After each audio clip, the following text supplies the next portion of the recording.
What do you look for in a godly mate? What do you look for in somebody you choose to be with? Trust. For sure. For sure. Communication. That's real. Honesty. I don't look for nothing, baby. And then as I expressed to you the other day, we were going to lunch, is that, I feel like, if a woman truly has God at the head of her life, and she's still doing other things, and she really can't make that commitment to God, then she can't make a commitment to me. Real. So, I look for that. That's the first and foremost, is that she's able to make that commitment to God.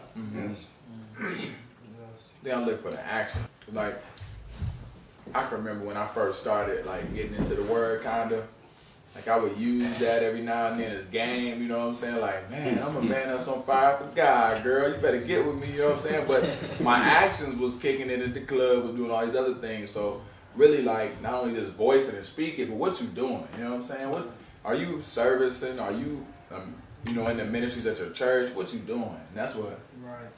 So how do you feel, since you went there, question I want to ask is, how do you feel about people who serve in the church, might be active in the ministry, but still have an active nightlife? Saturday night, I'm out kicking it, Trans Europe Express, Atomic Dog, and then next Sunday morning you see me, kind of still, hungover or just worn out from the night before, and I'm in church, ushering you to your seat. How do you feel about that? I know it's taking us a little bit away from where we're going, but that's real. That's real. Cause that could be my woman. You know what I'm saying?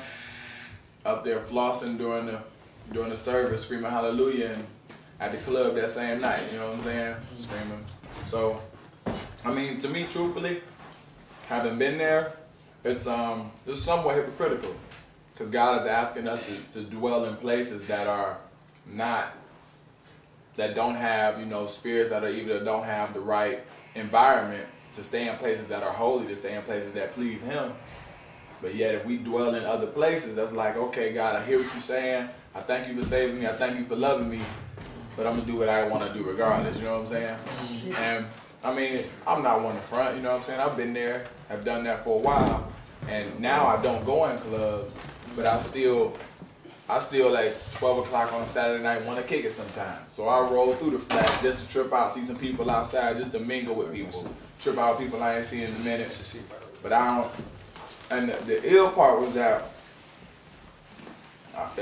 a group I'm a part of called Famous for Christ, man, I met a person there and saw her down in the flats the other night.